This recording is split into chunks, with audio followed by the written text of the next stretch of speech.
Welcome back to Late Night Love, where me and Lubby tonight are discussing parenting and other life issues, like, screwing up your script before you start the show. Completely butchering it beyond recognition. How do you deal with that? We're swinging it. We're playing it by ear tonight. We're just because, of course, we are. Why are we not? Sorry, Lubby. We've talking about kids and raising children and all of that. So let's just dive right in before I embarrass myself even more. Okay. Okay. This parent, I donated 70% of our toys last night. I can finally breathe. Okay, there was just a landslide at Christmas. This is what happens. This child is like 4 years old. Yep. Had like 4 sets of grandparents, right? Yep. So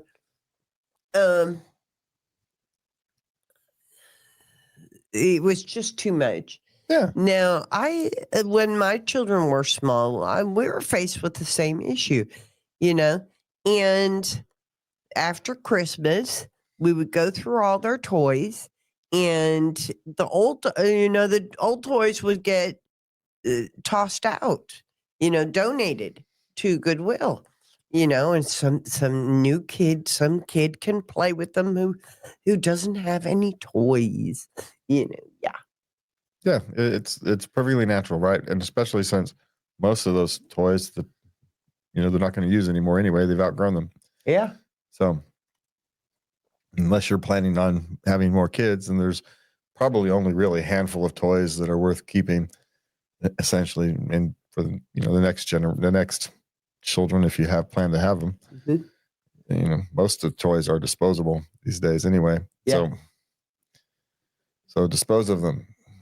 Pass them on to somebody who needs them, donate them, whatever it is. Yeah.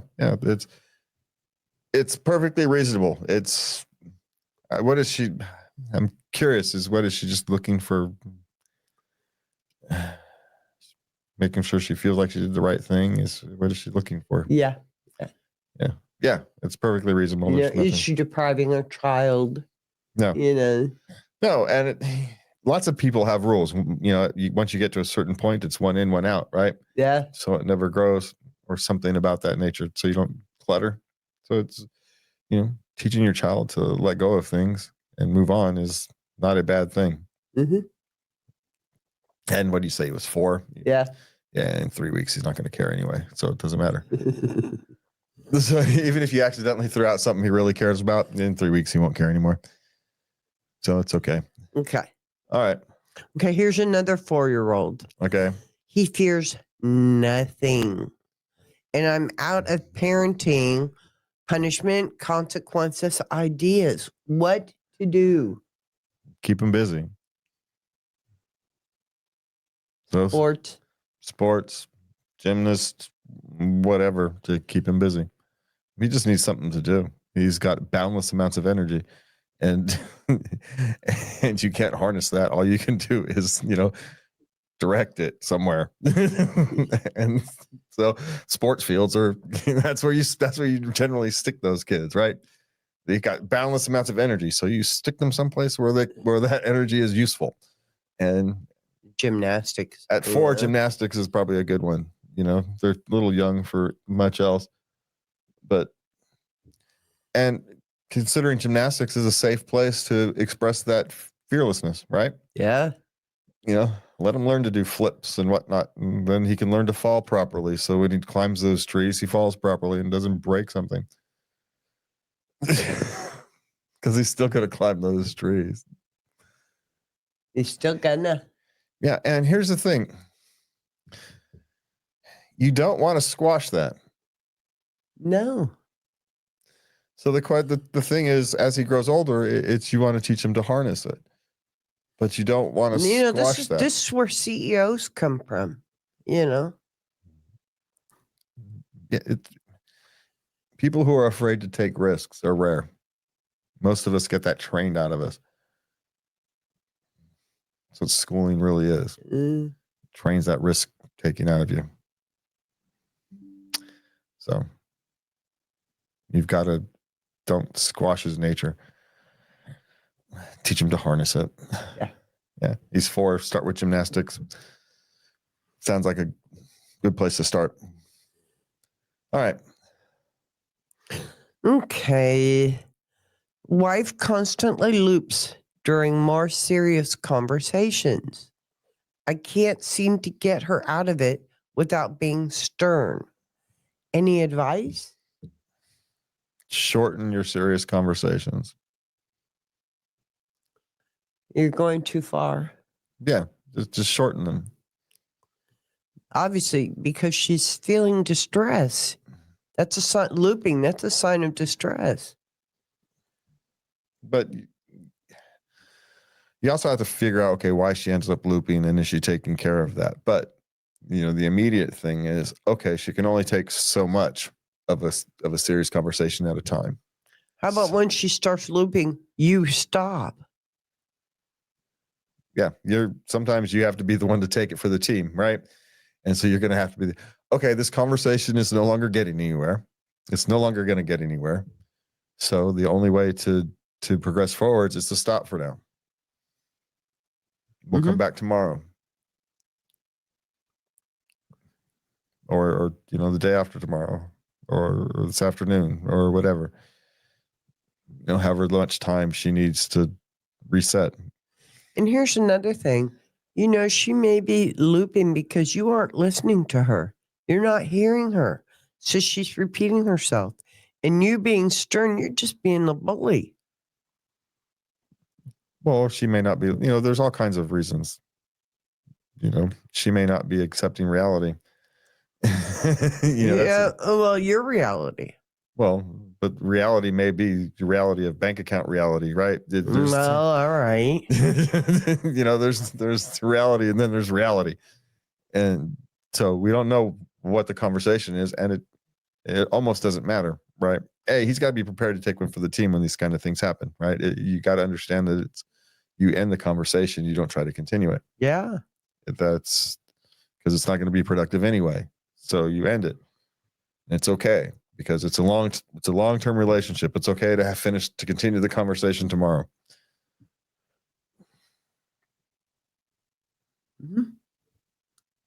A day doesn't matter. And that's normal. Yeah. So shorten the conversations would be my thing. Just shorten them and stick to one subject at a time. And if it starts going off rails, it's nope, we're done. We're going to come back tomorrow. One subject at a time. Oftentimes conversations, right? They go off on tangents. Yeah. And you end up talking about 4 or 5 different things. Nope, stop. Stop. We're talking about this thing. So unless we can talk about this thing, we're going to take a break and we're going to come back later and talk about that thing, not these other 4 things. We'll talk about these other 4 things later down the road next week. But first, we got to talk about this one thing we're dealing with. Because one of the things of looping is it's a sign of being overwhelmed, right? Yeah. You can't focus on whatever it is you can focus on because there's too many things going on. Yeah. And so you simplify. Get it down to 1 and you shorten it. So it's not a long-term engagement. There you go. It's a 15-minute, 20-minute conversation rather than how long is this going to take? It's unknown. No, we know we're only going to talk for 15, 20 minutes. That's it. So it's the limited thing. We're only talking on one thing. So on one subject. So it's a limited thing and people can focus on that.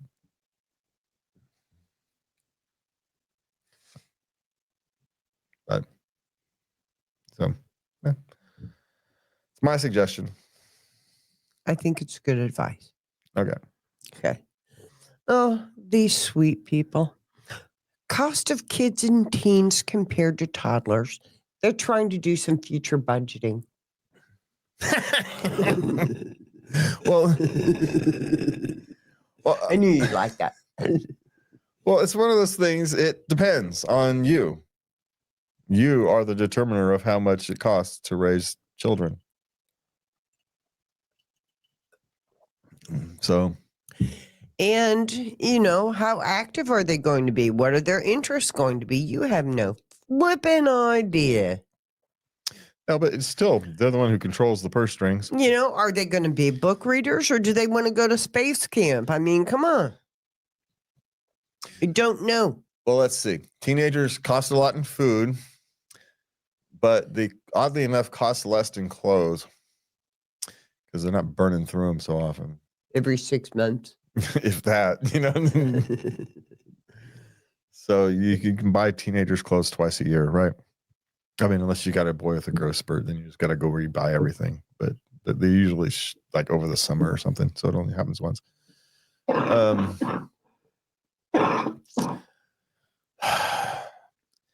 I don't know. I always kind of figured, all things considered, when you considered your time, if you factored in the time it took to raise toddlers versus the time and attention it takes to raise teenagers, it probably balances out. Yeah. Because toddlers are much more labor intensive than teenagers are.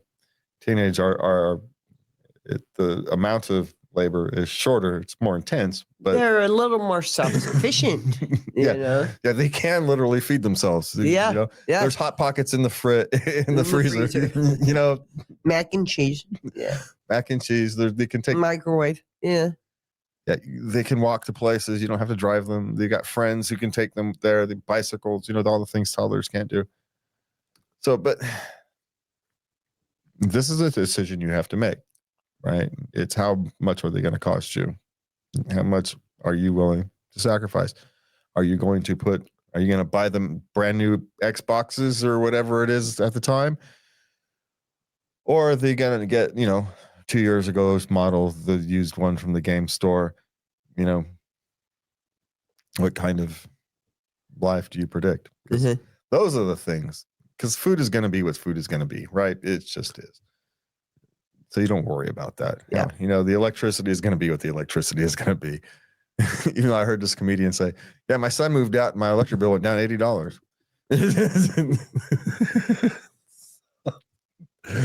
So,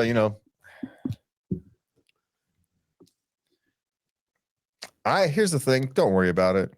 If you're trying to budget, you want to put money away for college fund or entrepreneur fund, who knows what they want to be.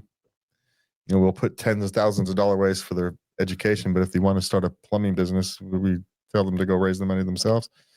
Why don't we? Yeah. So put away a future fund for them. Fine, budget for that. Yeah. I have no problem. More power to you. Please do. Yeah. But don't try to figure out how much you're going to spend on food and clothes and whatnot. Determine a philosophy and follow that philosophy. There you go. Yeah. Okay. Should we leave our 16-year-old male on their own?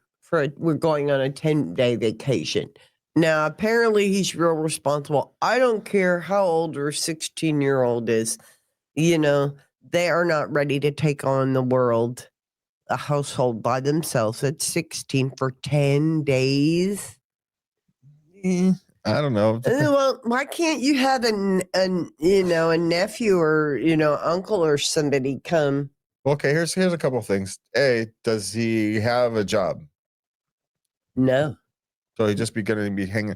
Does he have a bunch of friends? Yeah. Or does he have like one or two friends all online? No. He Okay, if he's got a robust friend group, then he's going to end up having a party whether he wants to or not. So.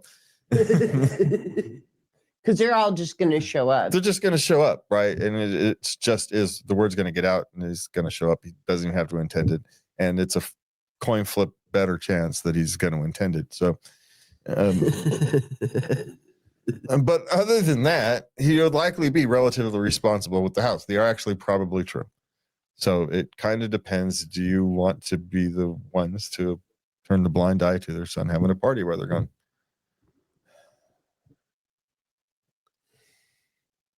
And what kind of party is your son likely to have? That's the kind of, is it just going to be his nerdy friends coming over and playing video games and ordering a pizza, pizza, staying up too late watching movies they probably shouldn't be watching, but they're 16, so of course they are. That's probably what's going to his version of a party, but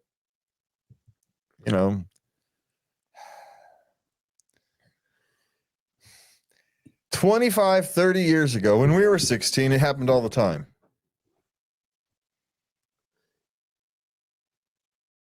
This wasn't even a question. You left your 16. That was quite a long time ago. 40 years ago. Yeah, that was quite a long time ago. It was a different world. But it wasn't that different. Today's world, in almost every measurable thing, is a far safer world. It should be actually easier for us to leave our children because we can check in on them on cameras. We've got door cams and cameras all over the house, and 24-hour alarm services and all kinds of goofy things. But yet we flip out more now than ever. And we had just come back before the lights come on, before the street lights come on. And half the time we didn't even do that. We got home way after the lights came on. We didn't notice. The moon was out. We didn't care. No one cared. No, it's not that they cared. It's that we were trusted to mature and grow. And that's how we did that. So this is one of those things called a parent's call. And now, when it happened, we also had the neighbor to check in on us. Yeah. And the other neighbor watching you to check in on us. And the neighbor across the street to check in on us. And grandpa came over every other day to work in the garden, right? And there was a network of people that were paying attention. Mm-hmm. So if there's a difference today, it's that we don't know or particularly like our neighbors anymore. I love Saoirse. The one neighbor, yeah. The one neighbor. Sure. Okay. I have issues with the other ones. I have issues with all of them. But I'm still a good neighbor. Uh-huh. I'm not. Okay. You missed one, by the way. I did? Yeah. Okay. This is the last one. No, you missed one. I'm reading it right now. Okay. Getting hand-me-downs from sister-in-law, brother-in-law. How do I word this? Okay, they are just too worn, stained, frayed. You thank them and throw them away.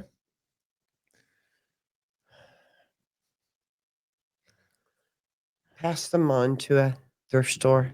No, if they're too stained or too worn, you throw them away. Use them as rags. What? You can't. Okay. No, if they're too stained for you, they're going to be too worn for somebody else. Just throw them away. They've reached if article of clothing has reached its end of life, and you're not willing to wear it, why would somebody else be? It's not that you have more clothing and you don't need them, and so you're donating them. It's people are handing you their worn out clothing and trying to feel good about themselves. So let them feel good about themselves and throw it away where it belongs. No one wants a stained, worn out shirt. I use it for play clothes. Sometimes I picked some of the best for play clothes. And they make good rags. If you're working in a garage, you can do that kind of thing. Yeah. But okay. All right. But yeah. Okay. Okay. Now we're moving on. Did you want to do an intro? No, you missed another one. Oh, I did another one. Okay. This poor girl. Oh my gosh. Overwhelmed by a kindergartner's tantrums. Yes. This is the nanny. Okay. She's never experienced anything like this before. Well, okay. Somebody is rewarding those kindergartners' tantrums, and somebody has to stop, whether it's the nanny or the parent. And sometimes as a nanny, you have to teach the parent how to raise the child. Yeah. And they cannot, the parents have to stop rewarding tantrums. Yeah. That's the only way tantrums stop. Literally. That's it.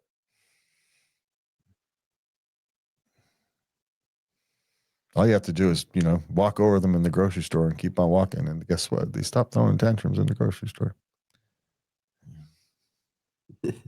Hey, where'd they go? Left your sorry ass. What do you think we did?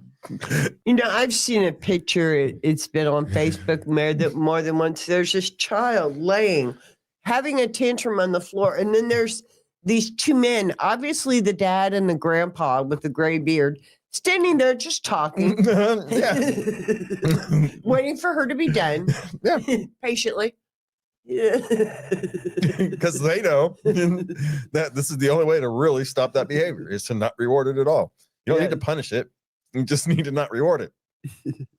That's it. And it actually works out that way because then they're not being punished for it, but you know, the punishment is not being rewarded. And then they got to feel embarrassed that, you know, they didn't even get what they want out of it. And so with the whole my nephew one time, he was witnessing a child meltdown and he's like, oh, that just looks terrible. You know, and she goes, I know you do look terrible when you do that too. You look like that. Oh. Yeah. I mean, on occasion, you may have to just grab them and carry them out while they're. Yeah. You know, but sometimes I have left more than one grocery cart full of food. Sorry. Gotta go. Yeah, you grab one and you just grab them in your arm and you go.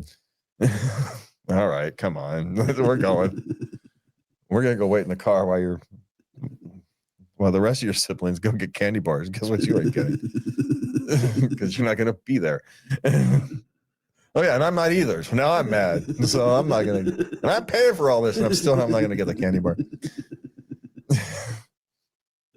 All right. Love has a way of testing us. And sure, doesn't it anyway? These exits and intros are all butchered. Anyway, for me and Lubby, we're out of here tonight. This is a chaotic show tonight. So have a good night, and please remember to love everybody. Good night.